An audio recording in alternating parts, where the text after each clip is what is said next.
I ain't even bothered. Look at my face bothered. As Lauren, Catherine Tate. And I said, can I try a bit of comedy out between the numbers? They went, yeah, sure. Like, talk about trusting. I'd never even done it to my mum. You know what I mean? Or a hairbrush in the mirror like this. So, tell us about your background and how you got into the business, because you went to Lane Theatre Arts. I did. Yeah. So Lane Theatre Arts in Epsom, phenomenal college, phenomenal training. And to this day, you can sort of spot a Laney in a West End show or on tour. And it was the loveliest time. But I never wanted to get into the business. It was my mum and dad didn't want me to be in show business. But I was doing the ballet, tap and modern as a kid, you know, that you do as a hobby. You were a dancer first? Yes, completely. And I went into the business as a dancer, but I went to college to train to be a teacher of dance. So that I didn't want to do anything else. I just thought, what am I going to do with my life? And the only other thing I love is babies. So I thought, oh, I'll be a children's nanny, travel the world with a family. But then at 14, two of my friends at ballet school were auditioning for Lane Theatre Arts, and Mum said to me, well, do you want to go? And I went, well, I don't know, I suppose. And because they were going, I went. We all three got accepted. And I was very average. I did ballet, tap, modern. I was quite good modern, not good ballet. And she accepted us all. And then because, like, you know, when you're doing something all day, every day, you get better at it. And then in the second year, she offered me a dancing job. And I never looked back. And it was a new theatre, Hull. It was a variety show with a big name then, a most beautiful gentleman called Ronnie Hilton. And he was the star of the show. And the four of us were dancers. We were called Sweet Spice. Aww. We were the first Spice Girls. Aww, yeah, no. That's lovely. It is lovely. And I never looked back. I was then offered another job from Betty Lane, who ran Lane Theatre Arts, and another job, so 3. I did panto in between as a fairy. And that was it. I was off and running. And what age were you around that when you started out? 17 and a half when I did New Theatre Hull. I had to lie about my age because we were supposed to be 18. So I kept quiet. Nobody asked, you know, it's fine. And it was a lovely week with in a beautiful variety show with this star who, you know, when you get a star of a show that sets the bar of, how do you describe it? Manners and professionalism. He set the bar high. He was such a gentleman to us. I will never forget how kind he was. He would take us all out for a meal. He would get his driver to take us all home to our digs individually, drop us off, make sure we were safe. And proper looked after you. A real gent. Yeah, it's lovely. Do you remember Ronnie Hilton? You might know a song. The viewers will probably know. A mouse lived in a windmill in old Amsterdam. Of course you are. No, I know. I'm so young. I'm so old. But anyway, that was his big hit. It was an international hit, and he was like lovely guy. So we've spoken before privately about your inspiration being Marty Kane. Marty Kane. Oh. I sort of melt when you say that because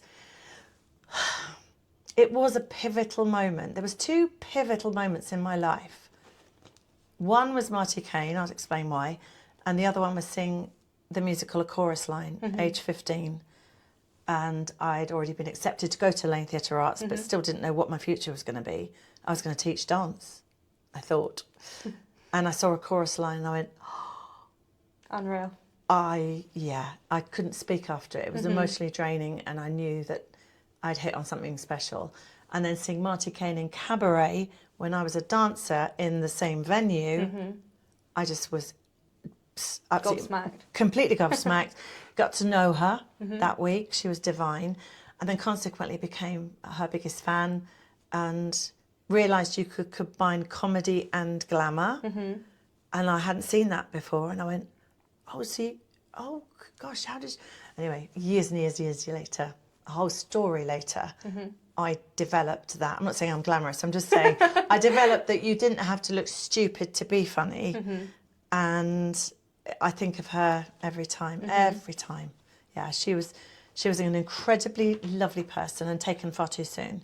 So at the time, was she one of the only people that was doing that kind of thing that made you realise? Exactly. Especially a woman. Yeah, that was exactly right. It was a real, whoa, hang on, a woman being funny? Like, yeah, she was. She was out there ahead of everybody and had a beautiful singing voice.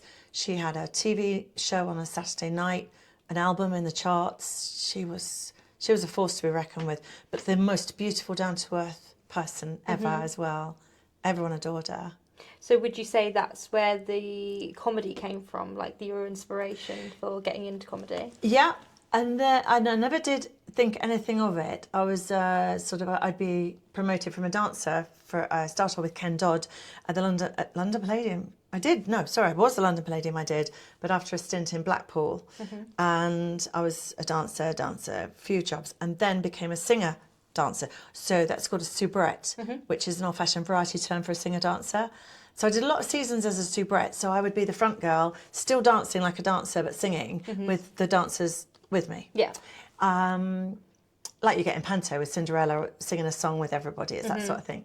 And so I did that, and then I did a season in '84, Isle of Wight, summer season, and I was offered 4 Sunday concerts with different stars. And I said to the producers, what do you want me to do? And they said, just 3 numbers. And I said, can I try a bit of comedy out between the numbers? They went, yeah, sure. Like, talk about trusting. I'd never even done it to my mum, you know what I mean? Or a hairbrush in the mirror like this. I just went, okay. So 84 was a long time ago. Your mum wouldn't even have been born. But the impressions were spot on then. Okay. I was doing, your face is going to go, who? Gladys Pugh from Heidi High. Okay. Okay. Jimmy Cricket, Roland Rat, Prince Charles, then. Sybil Fawlty from Fawlty Towers. Anyway, I tried a couple of impressions in between song 1 and 2 and song 2 and 3. That was all I did. So that was my start. And then my mum, who's not a pushy mum, she entered me in a talent competition. And I went, what did you do that for? She went, well, it'll be fun. It's down the road, it's a big club, from us. And so I went, oh, okay. So I went out on this stage at the Lakeside Country Club and in Frimley Green. And I did 23 minutes that I'd never even planned. Opened with a song, always. And then some patter, some impressions, another bit of a song with stops in it for jokes. Anyway, from that, I got seen for a TV show up north, and the balls started to roll. That was how it happened. So I wasn't a dancer for long. I was a dancer singer, and then the comedy started '84. Thanks to these producers going, yeah, go and try. Aww. Who does that? And your mum putting you forward. And my mum, yeah. Aww. And also nowadays, the producers will go, can we see a tape of or a show reel of what you plan to do in our show? Instead of, yeah, go on, have a go. It was great, though. It was with Frankie Howard in Worthing, first time ever. So, yeah. God, that's so long ago. When you said that got the ball rolling and that got you into more and more jobs, I was watching a few clips earlier of Copycats. Yeah. And I loved it, personally. I was watching people in the office, I was making them come and watch it. For real? Did you really? Yeah. Because that was 86, 87. Yeah. So you were talking a long time ago, but that was my big break. That was huge. So what happened? Can I tell the story of how that happened? Yeah. My mum's birthday, Feb 14, and I was up north visiting friends, and Mum and Dad said they'd quite fancy going to Blazers at Windsor, which was a huge nightclub, like the one I'd done my premiere act in, the Lakeside. And I said, I'm going to be up north, but I can book you a table. I know exactly where I want you to sit. My friend works there, and that's what happened. So as you walk through the main doors into the club, there was a table on a sort of a balcony right in front of you, and then you'd walk downstairs into the rest of the club. It was the prime spot. Anyway, I booked that table for Mum and Dad, but I surprised her by coming back from the north to be with them on the birthday. Aww. So that was great. And we were watching 3 impressionists do their cabaret. And by my table walked 3 very influential people in the business. And one of them I met before. And he was a huge manager and a very successful one of acts. He now is the brains behind Darren Brown and people like that. Yeah. But he managed acts for years. And he stopped and went, Hilary, what are you doing here? I said, oh, it's my mum's birthday. It's my dad, Harry. Nice to meet you. I said, this is Michael Vine. Hi, nice to meet you, etc. And anyway, he went and sat off with his people. But one of the people said, I recognise that girl. What? He said, oh, she's Hilary. Oh, yeah. She does impressions, doesn't she? And he said, yeah, she does. In the interval of the cabaret, he came up to me with a biro and a piece of paper. And Michael said, write down all the impressions you do. And I went, Okay. So that's what I did. And my dad was helping me remember the voices he knew I could do. Like, heard you even do. if they weren't Spot on. spot on, exactly, or maintained for, sometimes you can just do a sentence Yeah. of somebody. But I wrote every single one. And there was about 18, 20 names down. And I just couldn't think of any more. Popped down to the table, said hello to the gentleman. That was it. Next day, I got a phone call from London Weekend Television, which is basically ITV, saying, we'd like you to audition for a new show called Copycats. So I rang Michael. I said, please, will you come with me? And he said, of course. And I auditioned. It was painful waiting outside for them to all discuss me. Then I went to the boss's office. I walked in. He said, welcome aboard. So on the And day I got you on the got day, told. Oh, wow. and that handshake changed my life, because in those days, you've got a lot of choices of TV now, but a lot of them are reality. But then it was full on entertainment. There were shows that you could, variety was strong then. So I would be on Copycats every night for a season. And Every night? I'm so sorry, every Saturday for a season of shows. And then the following year, I did the same every Saturday night, tea time viewing. So was it live? No. Oh, it didn't have an audience? So, yes, we did. We recorded it. Was it live? No, of course it wasn't. You had an audience, but it wasn't We live? did. Yeah, completely had a packed audience because Mum and Dad came to everyone. Yes. But it was recorded? It was instead of recorded live? in front of a live audience and then went out on Saturday night after the edit was done. And then from that, because that was the trumpet into comedy and television, I got offered every show, and I did every show that there possibly was. Literally, the live from the Palladium, Night of 100 Stars at the Palladium, Summertime Special, Blankety Blank, Celebrity Squares, Give Us a Clue, What's My Line, and on. It doesn't. I'll stop, because it just was incredible, and incredible. I would say over a span, it slowed down after about 9 years, but it was constant for that time. And then TV changed. Yeah. It just did. But Just fizzled God, out so a little bit. lucky. Copycats, thank you very much. Honestly, best thing ever. So was there ever guests on the show, or was it always the same people? The format was, it was the team of us, and we would all be doing different sketches, and then at the very end we came together in front of the live audience to do. We all sat on stools. It was like you sang your intros. You sang your intro in and out, didn't you? Yes, we did. So the arrangement would be, for example, I am what I am my own special creation. Stop. Camera. Joke, joke, joke. Impression, impression, impression. And then the pick up into song, whatever the song is. The song is rather. And then each one of us would get our solo impression in that number. And then we'd all finish it together. It was such a strong end, and everyone remembers the stalls all sat around in a semicircle. Oh, it was the best days of telly. It was great. I guess you were doing it to a live audience, but it wasn't live.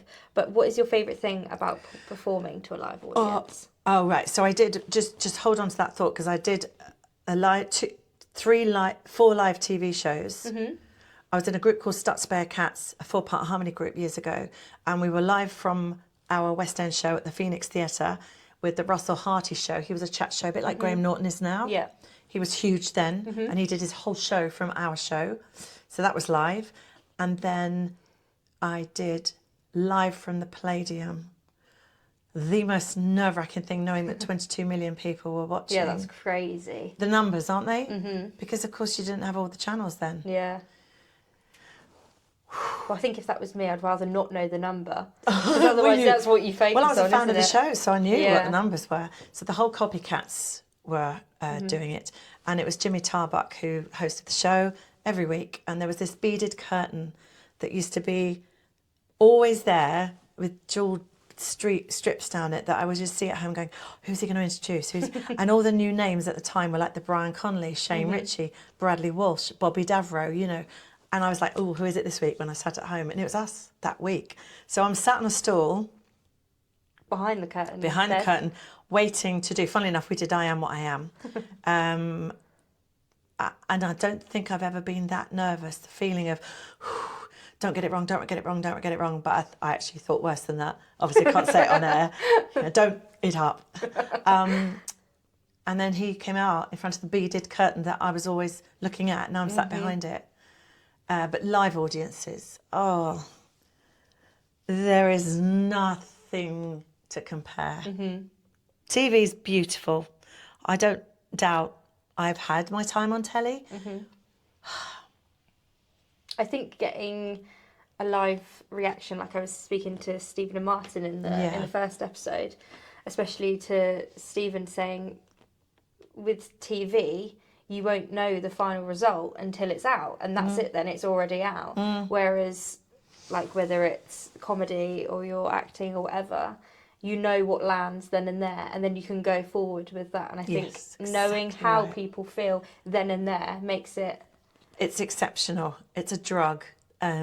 Television is glorious for the attention that's put on you. There is somebody to literally put your lipstick on for you, to paint your nails, to bring you whatever you want. There's just a ridiculous amount of focus on you. Yes, a job for everything. And theatre, I mean, there's always help and great crews and stuff. It's not that. It's just a different thing. But to get that feedback, that curtain drops, it's unbelievable. It should be bottled. Don't know what it is. It should be called something. Euphoria, we know that. But it is exceptional. Nothing compares to it. And in Panto, there's nothing compares to it. It's ridiculously great. So I saw that you have done cruises for 25 years. Tell us a little bit about that. Well, cruising kind of started because there was a layer of clubland and cabaret circuit before I kind of became a standalone comedy entertainer doing singing, comedy and impressions. And I did a bit of it. But the cruises were then the thing to go and perform on, as this was all sort of dying. The clubs were closing, etc. And I just started with a few and went, that was good, I quite like that. And it is a beautiful life. I've had the most incredible opportunities because they don't work you every day as a guest entertainer. So you might do 2 spots in a week, 2 spots over 10 days, which is 2 shows repeated. So you go 6:30, 8:30 or 8:30, 10:30. Same show, different audience because the restaurant's accommodating everyone. So really, you're on holiday.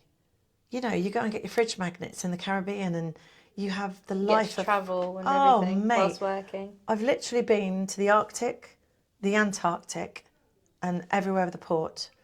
I feel so lucky. The memories are beyond belief. I've just achieved so much. So the cruising has been great. And I took my late mum with me. She did over 30 cruises with me. Wow. And so I was able to give her a life outside of losing my dad and being on her own, and left her alone a lot when I was touring and working and in pantos. That was my make it up time. And also the fun was other guest entertainers that were on that you particularly got on with. And then you got the support from them, like coming up to you, good luck for your show tonight, we're all in, go on, smash it.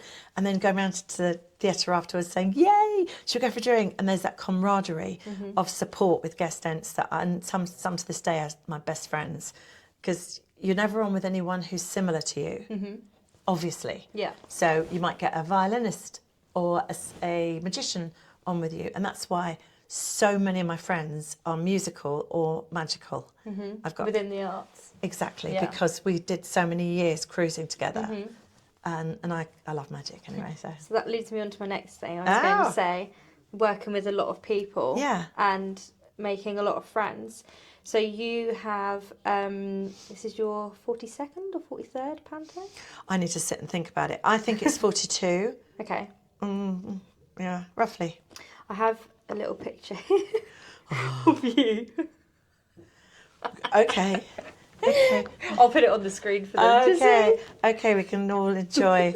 The divine Derek Griffiths was the funniest Captain Hook. So naughty.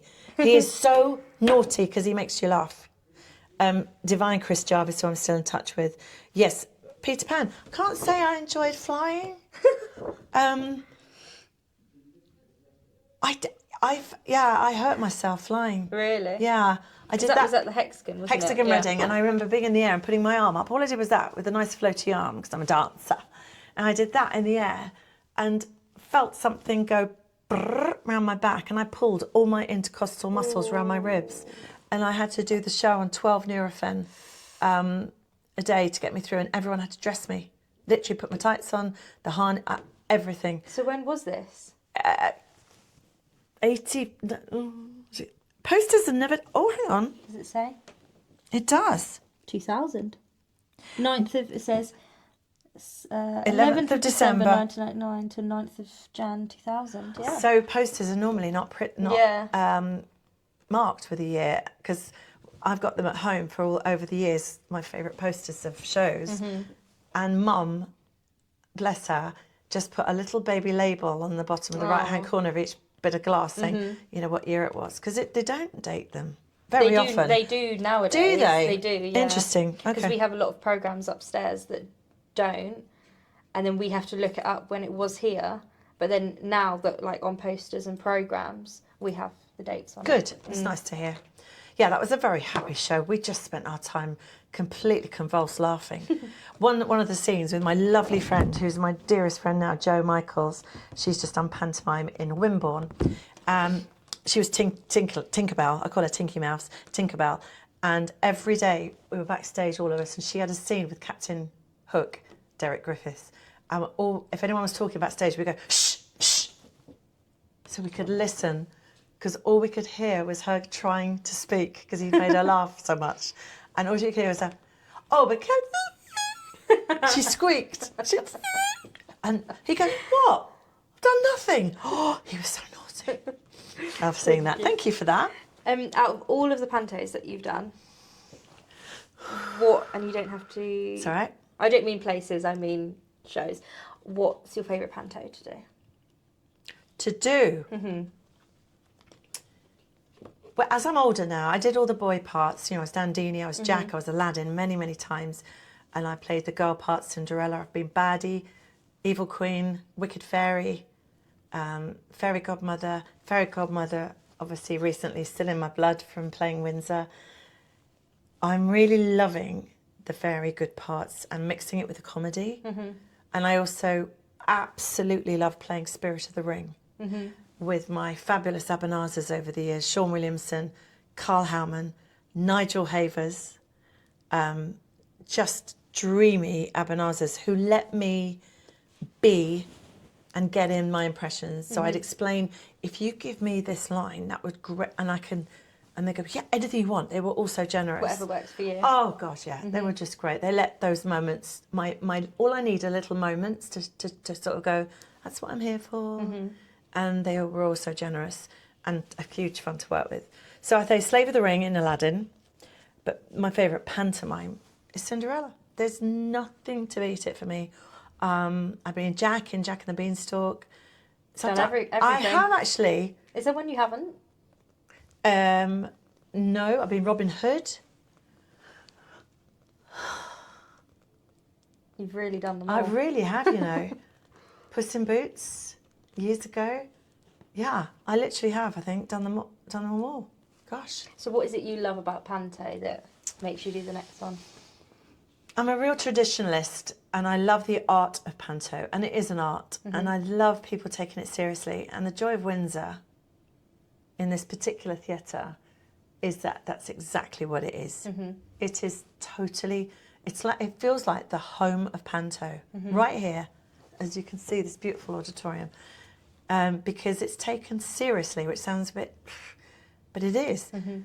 And if it's not, it's ruined, because there's chances to have so much fun with it, with those beautiful house rules, the pace that's set, the script that's written, and everyone bringing it, and everyone that is involved. The last two I've done here, Dick Whittington and this one, have been blessed with phenomenal casts, and everyone brings it, if that makes sense. Every single one brings it, and it's a joy because you're part of, everyone's got that enthusiasm and that energy. Nobody's going, oh, I can't be bothered.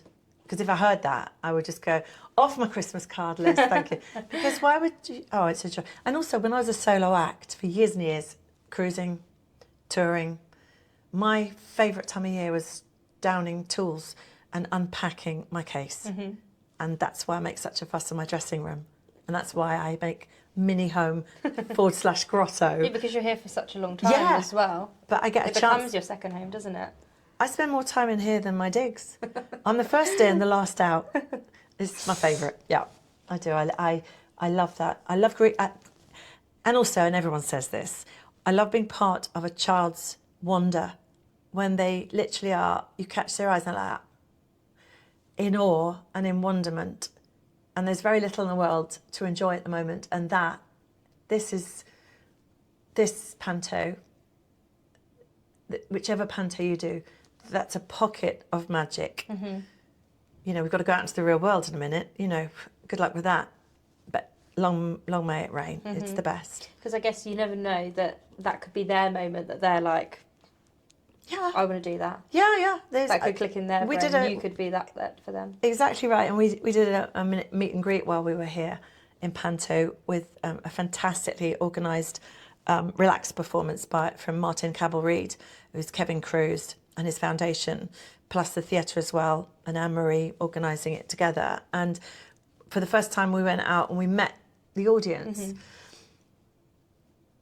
And it is special when you meet the people you've played to, because, you know, most theatres, you get in the car and go home. You don't know what the audience think of you. Mm-hmm. Obviously, more online, people are more vocal. Yeah. And you might read a really nice comment on Instagram, or somebody written something on Facebook, oh, went to see this, you know, he was, great. Mm-hmm. And that's like, oh, but the feedback was amazing. And the little children that I got to speak to and have photos with, I made sure I said, did you like it? I said, if we did another pantomime, would you come back? Yeah. I said, is this your first one? Yeah. And I went, you know when you've just done 42 and you go, your first one, you little person. And I said, this is wonderful. And I said to them, keep coming. This lovely theatre that you've had this show in, you keep coming. Come and see other things here. You're trying to educate the next generation. Generation of coming, yeah. Yeah, because they're going to be ticket buyers in the future. Do you have any pre-show rituals, lucky charms, and what is your warm-up routine, if you have one? I don't have any rituals. Mm-hmm. I don't actually. I'm against routine. Weirdly, I'm not one of the. I won't have the same cereal twice. I don't want to wake up in the morning and go, oh, I have toast and coffee. Yeah. No, I have to mix it all up. I am better vocally warming up now than I was. I do a bit of a stretch, even though it's fairy. I'm not terribly physical in this. That I've done a little bit of leg stretches and stuff like that. A bit of wandography, I warm my muscles up. But vocally, yes, 100%. Even though I don't necessarily sing a lot in the show, or maybe I do a lot in the show, it depends on what they want from me, but vocal, absolutely, because a while ago my voice went and I was so scared and I went to a voice specialist and there wasn't anything tragically wrong. I was just dehydrated and had done damage in a show where I'd gone out there and sung an opening number, and it was the Blackpool Opera House. Hadn't worked for 6 years. Mm-hmm. Went out and went bang with an opening number. Belted it to the back of the dress circle in a 3,000 just under seater. It was fine. And then about a week later went to sing along in the car and nothing came out. I could talk, but when I went to sing, I went, what? And I got scared. And I paid the next day to see somebody. Mm-hmm. And so I look after myself more. Yeah. I'm misting in the core. I'm misting. It's a vocal mister that you got. A lot of singers use them now, which is just saline solution, just keeping the cords moist. Mm-hmm. Well, I guess with so many shows and 3 on a Saturday. Yeah, I think that might have helped a bit. But and I'm not going to bed late, and I'm not going out. You know, I'll have maybe a drink after the show. You don't wear yourself out. So my commitment's the show. I can't. The rest of the time is your own. I'm married to the show. Whatever show I'm in, that you've got me. Mm-hmm. And if it means going to the pub with everybody twice instead of every night, once, it doesn't matter. We're all friends anyway. No one's going to go. I'd rather get my head down, be quiet, watch a bit of telly, feel fresh in the morning, just the way I am. Mm-hmm. I'm so serious, aren't I? Is there a line or cue you look forward to every single show in Panto? In Cinderella, the one? Yeah, in Cinderella. A cue or a line I look forward to? Oh, well, you shall go to the ball, because the audience cheer when I say it to Cinderella. I really, really loved singing the bits from Wicked with Cinderella in the pantomime, the build up to the coach and the horse coming on. Those little pockets I really enjoyed singing. I love other lines in the show. There's certain things where you kind of wait and do it. It's something that Stephen did. He does it every day, and it's so silly. But Cinderella used to say, I was at the ball last night. That, you know what I mean? When they sort of don't realise that it was her that was Princess Starlight. And he just looks at her and goes, "You are." It's just so silly. But it's just the way Stephen does it. It just works. I did it. Yeah. I'm always in the wings and I just go, "Yeah, it's great. I love it. You are." Little silly things make me laugh. Tell me about your Strictly number and how that came about. So, the split Strictly, half Claudia, half Tess. Because if you didn't see, you really missed out on that. It was, yeah. She may be making another appearance. Just saying. March the 8th, possibly. We'll talk about that in a minute. I know. So, yes. So, about 8 years ago, I was fairy godmother in Eastbourne, and I came on in the ball and just did Tess, but dressed in my fairy godmother outfit. Okay. Just the music. Da, da, da, da, da, da, da. Hi, here we are. Welcome to Strictly Come Dancing, of course, the dance show. And all I did was say a quick reference and I say, Claude, and she'd go, "Scores are in, Tess." And then we finished the bit, and I used to do a bit of dancing with the boy dancers. Again, short, punchy, hit them, really worked. Yeah. So off the back of that, I went, "Oh, Cinderella, yes please, love to do it. Oh, ballroom, can I please do a bit in the ballroom?" And then I went, "How can I, wouldn't it be amazing if I could do a thing?" So I spoke to Darren Ware, who's the most amazing wig specialist, and he said, "Well, it just so happens," and he had the wig that people would have seen me wear if they've been to see the show. So it's the split blonde, and on this side was up here was a gentleman's dark wig with nothing else here. And he said, "I've always wanted to do something with it because the blonde hair is so beautiful. It really is beautiful." He said, "This could work. Would you let me have a go?" And he came over to Windsor, met me at where I was staying in Eton, and I just put it on and I went, "Oh my God, this is going to be brilliant." Then I went online and bought, I knew I wanted to be sparkly dress, trousers, jacket, and a hint of white. And I bundled it up, gave it to Emma, who's your brilliant wardrobe supervisor here. And then she took it up to Eva upstairs, who's the costume maker upstairs. And the two of them just went, emptied the bag, ripped it open, and went, "Right, what are we going to do with this then?" And the next thing, I got a WhatsApp picture through where they'd put it on a mannequin, and I just went, "Oh my God, that's it." And I tell you, every day, it's my greatest dream to go on and do it. And then the other day, when we were doing the show, I mucked it up by twisting. I twist and I turn. So Tess is one side, Claudia's the other. But I did the wrong voice for the tone. Did you know? Yeah, I did. And it brought the house down. Now, I haven't tried to do it since just because it worked. And it was very funny because even I laughed. Oh, no, sorry, wrong side, wrong voice. And then did it again. And everyone said, "Oh, you should keep it in." But those things, yeah, but when they happen... It made the moment funny. It was lovely. And I think if I try and do it again, it just won't be as good. But no, it's great. I love doing it. So do you prefer a packed matinee full of kids or a lively evening performance? Evening. I'm not really... I can appeal to kids, and it's something that I want to bring. If I did Panto again, I would find something that maybe some more kid-orientated impressions.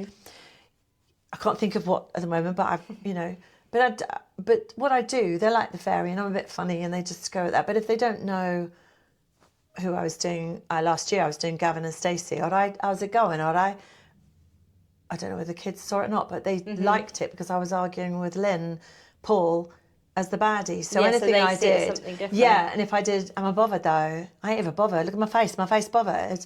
As Lauren, Catherine Tate, it doesn't matter that it's dated and they have no clue who I'm doing. I'm arguing, putting her down. they think I'm naughty and cheeky, and they laugh a lot at that. That's the funny thing, because obviously there's so many, the age range at Panto is so massive. You could have tiny children to old grandparents. Yep. But different jokes land completely different, like you said. They might not know who you're doing an impression of, but they take it a different way, and then adults are laughing because they know exactly who you are. Yeah, that's why it's so lovely having a mixed demographic, because someone will get something out of everything you do. Yeah, I always think the kids enjoy it when I'm putting the baddie down. They'll be on my side, of course they will boo, but if it's an impression of somebody, then I know the teachers will be in on it. Like in the woodland scene, when I was doing Nan, another Catherine Tate voice. Hello, sweetheart, nice to see you.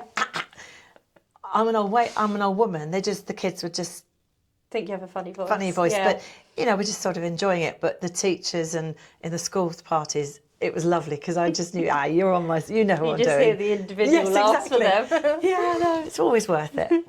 So talk to me about Main Chance coming up. So I'm a patron of the Main Chance Sanctuary, which is Jenny Seagrove's wonderful charity for saving horses, giving horses a better life, and they've been badly treated, and also working with the community, because we have special needs, educational needs, adults with educational needs, and they get so much from the experience at the sanctuary and from the horses themselves. The horses are so, I don't know what the right word is, they're almost healing. They are incredible species, and they work with the public and the horses, and it's beautiful for me, because I am literally 1 mile away. I live down the road, so I pop in as often as I can, and if they've got like an open day there, I'll help set up. I go and visit Jenny if she's down there for a cup of tea, and the helpers, the volunteers, of course. It's a really, really, really special place, and they've got the lovely little Shetland ponies there as well, which are a joy. And we have a most fabulous fundraiser coming up, March the 8th. It's a Sunday. It's here at the Theatre Royal in Windsor. It sells out, and we have got a bill to die for. I am so proud, because I've been responsible for booking the show for Jenny. I've run everything past Jenny and said, what about, and then you're hosting. I'm hosting, yeah, and I will just let everybody get on with it this year. I'm going to pop on and off. That's where I think Tess and Claude might pop in to say hi, possibly introduce somebody.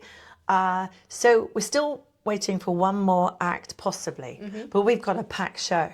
But if we get this other turn, who is incredibly busy but knows we need to know pretty soon, it will be the icing on the cake. But we don't need that icing on the cake. It is a phenomenal show, and thrilled that we've got Richard Digence, who doesn't do these sort of things, but I rang him and I went, mate, and he went, yeah, I'm there. Yeah. And I'm so thrilled, because I toured supporting him years ago, and he's going to be brilliant. He's going to bring a musical comedy side to it. So it's going to be, every act is going to be completely different. That's nice. It's really exciting. So, and some acts that Windsor has never seen before. Christina Bianco's coming back, who is the most flawless, talented genius of an impressionist and singer.